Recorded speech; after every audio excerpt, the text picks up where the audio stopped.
Et si rien n'avait de valeur en soi? Et si l'impôt, tel qu'on le connaît, reposait en fait sur un énorme malentendu?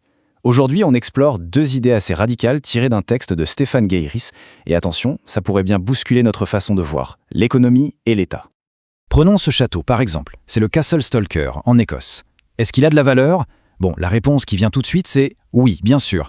Mais selon la thèse qu'on va décortiquer, cette valeur, elle n'est pas dans les pierres ni dans son histoire. Et voilà l'idée centrale. La valeur, ce n'est pas une propriété physique d'un objet comme sa couleur ou son poids. Non, c'est une pure création de notre esprit.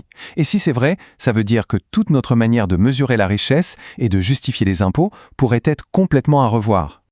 Alors, allons-y. Plongeons dans cette idée. Comment est-ce qu'on peut déconstruire notre vision si habituelle de la valeur? On a souvent appris que la valeur venait du travail. C'est la fameuse théorie de la valeur-travail. Mais la source qu'on analyse propose une alternative carrément radicale. Le travail, à lui seul, ne crée rien. La valeur, elle, n'apparaît que lorsqu'un esprit humain désire le résultat de ce travail. L'analogie de l'auteur est toute simple, mais elle est redoutable pour cette théorie. Si creuser un trou pour le reboucher tout de suite après ne rend personne plus riche, c'est bien la preuve qu'un effort, même énorme, peut avoir zéro valeur. Ce qui compte, ce n'est pas l'effort, c'est l'utilité que quelqu'un y perçoit. D'accord. Donc si la valeur n'est pas dans le travail, elle est où alors? L'argument, c'est qu'elle est entièrement subjective, une pure création de notre conscience. Cette citation de François Guillaumat résume ça parfaitement. La valeur n'existe pas tant qu'un individu ne se dit pas « Tiens, cet objet peut m'aider à atteindre mon but ». En d'autres termes, sans projet humain, pas de valeur. C'est aussi simple que ça. L'exemple du pain sec est génial pour ça. Pour une personne qui vient de bien manger, ce pain ne vaut rien, voire il l'encombre. Mais pour quelqu'un qui meurt de faim, il a une valeur inestimable. L'objet est exactement le même, mais sa valeur change du tout au tout. C'est la preuve que la valeur n'est pas dans l'objet, mais bien dans le besoin de la personne qui le regarde. Donc, pour résumer, la valeur, ce n'est pas une étiquette de prix collée sur les choses. C'est un jugement qu'on porte, une préférence personnelle qui est unique à chacun de nous. C'est vraiment le cœur de la théorie de la valeur subjective. Bon, maintenant, accrochez-vous. Si on part du principe que la valeur est purement subjective, comment l'État peut-il prétendre la mesurer pour pouvoir la taxer? C'est là que l'argument devient, disons, un peu plus piquant. Commençons par la base, une définition de dictionnaire de l'impôt. Le mot-clé ici, le mot le plus important, c'est obligatoire. C'est un prélèvement qui n'est pas volontaire. On n'a pas le choix. L'auteur nous invite à nous arrêter sur le mot lui-même, impôt. Ça vient du verbe imposer. Ce n'est pas une contribution, c'est une imposition. Et ce caractère non consenti, c'est vraiment la clé de voûte de toute la critique qui va suivre. Et là, l'auteur sort l'artillerie lourde avec cette citation de Murray Rothbard. C'est un vrai défi intellectuel. Essayez de définir l'impôt d'une manière qui ne pourrait pas, en même temps, définir le vol. L'argument, c'est que si on se base sur le critère du consentement, c'est quasi impossible. Pour illustrer ça, la source déroule une séquence logique, presque mécanique.